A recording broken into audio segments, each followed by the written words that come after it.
हम सभी को पता होना चाहिए कि संस्कृत भाषा जो है उसकी जो मूल व्याकरण है वह क्या है। उसका जो बेसिक है, सबसे मूल है, उसके विषय में हमें पता होना चाहिए। संस्कृत भाषा, ये भाषा जो है इसके उत्पत्ति के कारक कौन थे, किन्होंने इसके ऊपर काम किया, इसके विषय में हमें पता होना चाहिए। तो नमस्कार, ये आप देख रहे हैं संस्कृत सरिता चैनल के अंतर्गत एक खास वीडियो।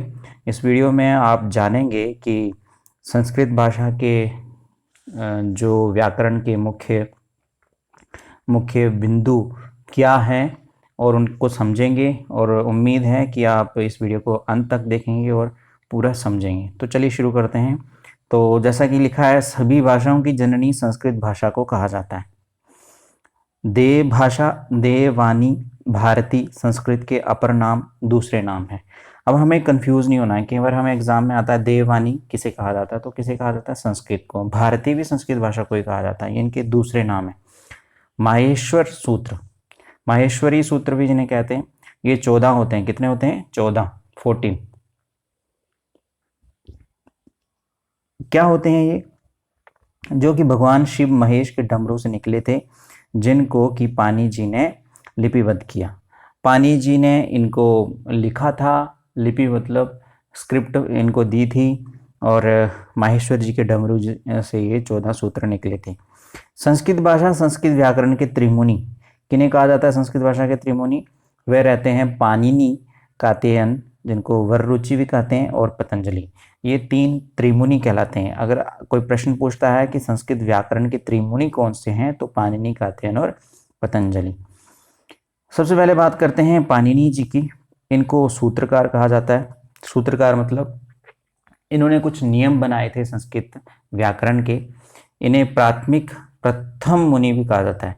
इन्हें प्रथम मुनि भी कहा जाता है, व्याकरण के प्रथम मुनि। तो जन्म स्थान के विषय में कहते हैं कि इनका जन्म जो है पाकिस्तान का शालातुर गांव है। पिता इनके जो थे उनका नाम था पनिन, और माता दाक्षी, और गुरु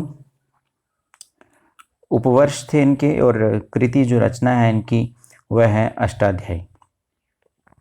अष्टाध्यायी, इसमें 8 अध्याय व प्रत्येक अध्याय में 4 पाद होते हैं। अष्टाध्यायी इसको इसलिए कहते हैं क्योंकि इसमें 8 अध्याय हैं। अष्ट कहते हैं 8 को, और इसमें 4 पाद होते हैं।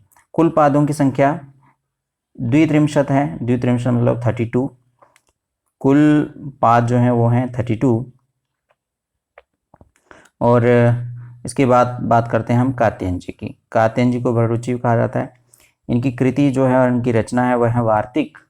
वार्तिक मतलब कोटेशन में इन्होंने जो पाणिनि जी के सूत्र थे उनको कोटेशन में रखा था, कुछ उसमें नई बात कही थी, इसलिए इनको वार्तिककार भी कहा जाता है। फिर बात करते हैं पतंजलि जी का। पतंजलि एक तो जिनका आप नाम सुनते होंगे कि योग के आदि थे, आदि मुनि थे, आदि योगी नहीं आदि मुनि थे ये पतंजलि जी। इनकी कृति जो रचना है वो महाभाष्य है। इनको महाभाष्यकार भी कहा जाता है। माहेश्वर सूत्र, माहेश्वर सूत्र जो हैं वो 14 होते हैं। जैसे कि आप जानते ही होंगे कौन से माहेश्वर सूत्र होते हैं। आ, यून, रील, ऋक, ए, ओंग, अयौच। इसके अतिरिक्त हाया, वरट, लन, जम, गणनम, झ, भय, गणदश, झ, भ, गणदश, ख, फ, छठ, त, चट, तप, क, पय, सर, हल। तो अब बात करते हैं यहाँ पर माहेश्वरी सूत्र जो 1 से लेके 4 तक हम यहाँ देख रहे हैं। आयुन, रील, ऋक, होंगे योच, ये से 4, इनको अच भी कहते हैं। इनको क्या कहते हैं? अच। इन्हीं अच को हम स्वर भी कहते हैं। आप देख रहे होंगे माहेश्वर सूत्र में जो पहला अक्षर है वो आ है, और जो 4th नंबर पे अंतिम अक्षर है वो चा है। तो आ और चा को मिला के अच बनता है। इसे ही हम लोग प्रत्याहार भी कहते हैं। तो अच जो है ये स्वर कहलाते हैं। अच 9 होते हैं। कितने होते हैं अच? 9। आप गिनती कर लें तो आपको पता लगेगा कि 9 होते हैं। अब आप देख रहे होंगे 9 से भी ये ज़्यादा है, 13 है, लेकिन जो अंतिम वाले हलंत हैं इनको गिना नहीं जाता है, ना ही इनको बोला जाता है। तो इस तरह से बोलते हैं आयु, रिलरी, एओ, अयो, यही होते हैं मूल स्वर। इनको ह्रस्व स्वर भी कहा जाता है। इसके बाद अक प्रत्याहार 5 होते हैं। ये तो अच प्रत्याहार था। अब अक प्रत्याहार भी इसी से बनता है। अक कहाँ से बनता है? आ से लेके का तक, आ यू रील री, ये 5 हो गए अक प्रत्याहार। अब मूल स्वरों में री वर्ण दीर्घ नहीं है। जो मूल स्वर हैं उनमें री वर्ण दीर्घ नहीं है। दीर्घ स्वर जो हैं वो 8 होते हैं। वो कौन कौन से होते हैं? आ, ई, उ, री, ए, ओ, ऐ, औ। और जो संयुक्त स्वर हैं वह 4 होते हैं। एच प्रत्याहार भी कहते हैं, ए, ओ, ऐ, औ। ठीक है, संयुक्त स्वरों को एच प्रत्याहार भी कहते हैं। संयुक्त स्वर जो होते हैं वो 4 होते हैं, उनको एच प्रत्याहार भी कहते हैं, ए, ओ, ऐ, औ। प्रत्याहार कैसे बनते हैं इसके लिए आप किसी दूसरी वीडियो में जानेंगे। तो कुल स्वर जो हैं वो 13 होते हैं। इसमें बिल्कुल कंफ्यूज नहीं होना है। कोई पूछे स्वर कितने होते हैं, तो कुल स्वर होते हैं 13। आ, ई, उ, रेल, रे, ए, ऐ, ओ, औ, ये 13 स्वर होते हैं। संस्कृत में उपसर्ग कितने होते हैं? 22 उपसर्ग होते हैं। हय, व, र, उपसर्ग अर्थात व्यंजन जो कितने हैं? वह 22 होते हैं। कौन कौन से हैं यहाँ आप देखेंगे? हाया वरा, ल, जमगणना, जबा गड़दा, जब गड़दा, खबा चटदा, चटदा, काबा, ससर, हल। अच्छा, ये संस्कृत के उपसर्ग तो 22 होते हैं, लेकिन ये जो नीचे 5 से लेके 14 नंबर तक लिखे ये सूत्र हैं। तो ये सूत्र जो है आप अच्छे से याद कर लें। इनमें भी हलंत वाले को नहीं गिना जाता। इस तरह से बोला जाता है, हाया वारा, ला, जमगणना, जबा गड़दा, इस तरह से बोला जाता है इसको। तो इन्हें अच्छे से याद करना पड़ता है। जो गुरुकुल में रहने वाले जितने भी विद्यार्थी हैं वो इनको पढ़ते हैं। इनको सबसे पहले याद करना हर संस्कृत जानकार के लिए बहुत ज़रूरी है। जिसको ये आते हैं वो संस्कृत को मतलब बेसिक रूप से जान सकता है। तो माहेश्वर सूत्र 5 से 14 जो हैं वो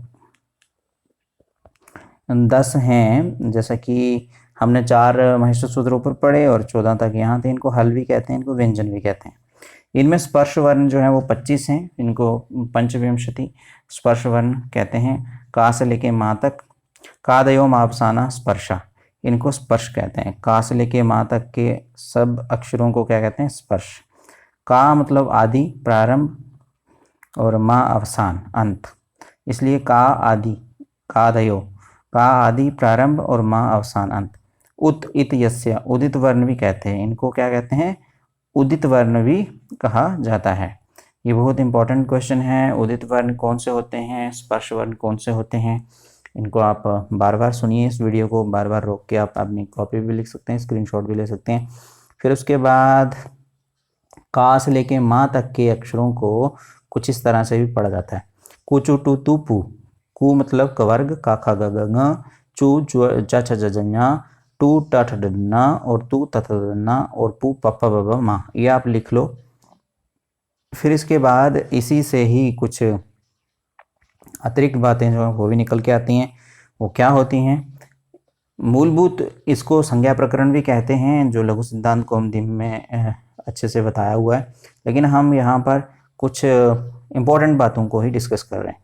अंतस्थ वर्ण जो है वो 4 होते हैं। कौन कौन से? या, वरा, ला। इन्हें यन भी कहते हैं, यन वर्ण भी कहते हैं।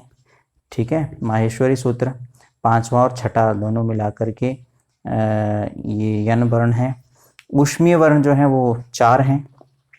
कौन से? इनको शल भी कहते हैं, शल वर्ण भी कहते हैं। ये हैं श, श, स, हा। ये हैं ऊष्मीय वर्ण। उसके बाद माहेश्वरी सूत्रों में अंत में 2 बार प्रयोग होने वाला वर्ण न। माहेश्वर सूत्र में अंत में 2 बार प्रयोग होने वाला जो वर्ण है वो कौन सा है? अण। और माहेश्वर सूत्रों में 2 बार प्रयोग होने वाला वर्ण हा। हा जो है वो 2 बार प्रयोग होता है, और ण जो है वो अंत में 2 बार आता है। लघु सिद्धांत कौमुदी के जो रचयिता हैं वो हैं वरदराज आचार्य।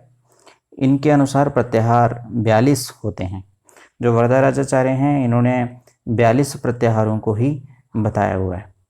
तो ये जो वीडियो थी आज आप यहीं तक रहने देंगे तो बेहतर रहेगा। इसके बाद वाली वीडियो में हम उच्चारण स्थानों के विषय में पढ़ेंगे। लेकिन आज आप इन्हीं बातों को अगर समझ लेंगे तो ये काफ़ी होगा।